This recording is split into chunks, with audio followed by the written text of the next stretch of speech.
Está no ar, Israel e a Igreja. A reconexão indispensável para o tempo do fim. Bem, como eu tinha prometido a vocês, nós vamos hoje estudar uma das parábolas de Jesus com um detalhe. Eu quero estudar esta parábola dentro do contexto original. E eu creio sinceramente que essa é mais uma interpretação, talvez das muitas que possam existir. E eu creio sinceramente que você vai gostar do que você vai ouvir. Bem, antes de prosseguir, eu queria agradecer ao Ministério Ensinando de Sião. Poxa, como eu tenho aprendido com os rabinos Marcelo Guimarães, Mateus Guimarães, com o rabino José Surlan de Israel e outros da Europa, dos Estados Unidos. Eu tenho aprendido demais com eles e quero compartilhar aquilo que eu tenho aprendido com vocês. Bem, vamos lá. Toda parábola tem uma mensagem oculta, tem um segredo, tem um certo mistério. Jesus, na verdade, falava por parábolas, porque dentre os motivos pelos quais ele falava por parábolas, em certas circunstâncias, em função da segurança pessoal dele, por prudência e por precaução, era necessário ele falar por parábolas. E também porque nem todos os seus ouvintes estavam preparados para ouvir uma mensagem clara e direta de Jesus. Na verdade, nem todos tinham ouvidos para ouvir. Por esse motivo, ele falava através de parábolas, que, aliás, é um recurso muito comum entre os judeus até hoje.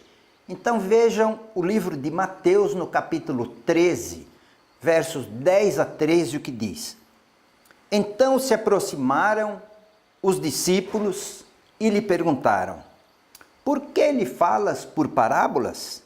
Ao que ele respondeu: Porque a vós outros é dado conhecer os mistérios do reino dos céus, mas àqueles isso não lhes é concedido. Pois ao que tem, se lhe dará, e terá em abundância, mas ao que não tem, até o que tem lhe será tirado. Por isso lhe falo por parábolas, porque vendo, não veem, e ouvindo, não ouvem nem entendem. Bem, por mais incrível que possa parecer, passados 2000 anos, a parábola que nós iremos estudar, a parábola da semente de mostarda, ainda necessita de um aprofundamento na sua compreensão. Vamos ver a parábola então. Acompanhe comigo. Mateus capítulo 13, versos 31 e 32. Diz o seguinte: Outra parábola lhe propôs, dizendo: O reino dos céus é semelhante a uma semente de mostarda, que um homem tomou e a plantou em seu campo, o qual é, na verdade, a menor de todas as sementes, e crescida é maior do que as hortaliças, e se faz árvore, de modo que as aves do céu vêm aninhar-se nos seus ramos, nos seus galhos. Bem, esta é uma parábola aparentemente simples, já que está relatada em apenas 2 versos bíblicos. No entanto, a mensagem contida nessa parábola é de grande importância. Será que tem sido feito ao longo do tempo uma correta interpretação da mensagem contida nessa parábola? Qual era o objetivo de Jesus ao contar essa parábola? Por exemplo, muitos dizem que o crescimento da árvore de mostarda significa o reino dos céus. Outros dizem que significa o crescimento do Evangelho. Outros ainda dizem que se refere ao crescimento espiritual das pessoas. E há alguns ainda que se utilizam de Mateus 17, verso 20. O que diz? Diz o seguinte: e Jesus lhes disse: em verdade vos digo que se tiverdes fé como uma semente de mostarda, direis a este monte: passa daqui para colar, e há de passar, e nada vos será impossível. Bem, nós queremos sugerir uma outra interpretação para essa parábola. E nesse sentido, a hermenêutica judaica vai nos ajudar muito. Bem, é claro que Jesus está usando a imagem da semente de mostarda, que depois de semeada torna-se uma grande árvore, e os pássaros fazem ninho em seus galhos para transmitir uma mensagem. Então, que mensagem é essa? Em primeiro lugar, a árvore de mostarda não existe. A figueira brava existe, mas com a mensagem que Jesus tinha em mente, não iria se referir à figueira brava, até porque ela é cheia de espinhos e pouca utilidade tem. A árvore a qual Jesus se refere nesta parábola, na verdade é apenas um arbusto de no máximo 80, 90 centímetros de altura. E, portanto, ela não dispõe de galhos para os pássaros fazerem ninhos neles. Eu mesmo já vi pregadores que, tendo dito que foram a Israel, trouxeram de lá sementes de mostarda para dar aos irmãos, e então disseram: olha, se a sua fé for do tamanho desta semente, você irá fazer maravilhas na sua vida. Na verdade, não há uma relação, não encontramos uma relação, hermeneuticamente falando, em termos de interpretação, entre Mateus 17, 20, que já lemos, e a parábola da semente de mostarda. Outra coisa importante, e esta é muito importante, e aqui a gente começa a desvendar o mistério contido na parábola da semente de mostarda. É que no original a palavra semente é zera, que também pode significar semente, mas na maioria das vezes em que zera é usado, significa descendência. É isso mesmo.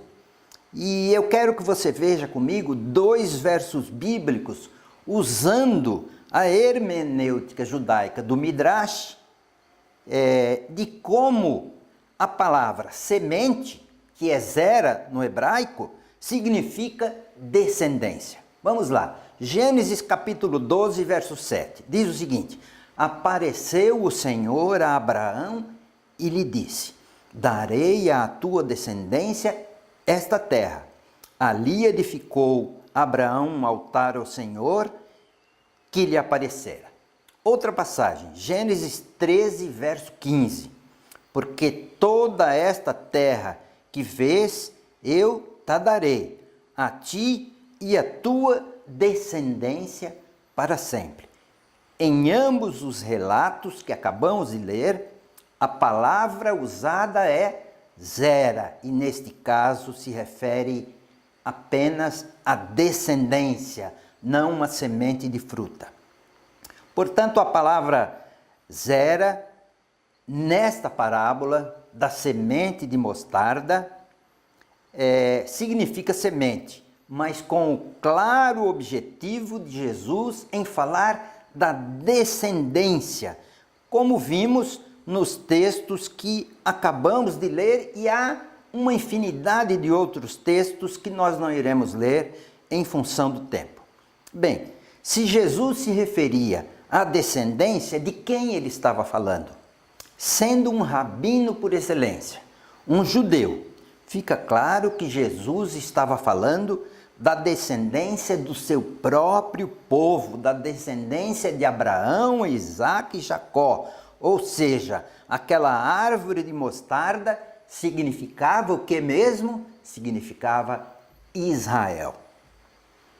Jesus não está falando nem da semente e nem da árvore de mostarda em si, até porque o pé de mostarda, ele não cresce, é apenas um arbusto, ele não forma grandes galhos para os pássaros fazerem ninhos neles. Mas há um detalhe nessa parábola que não está inserido no texto, mas podem ter certeza que muitos judeus presentes naquela ocasião, ao virem Jesus mencionar que a semente de mostarda era a menor das sementes, imediatamente eles se lembraram de Deuteronômio 7, verso 7 e verso 8.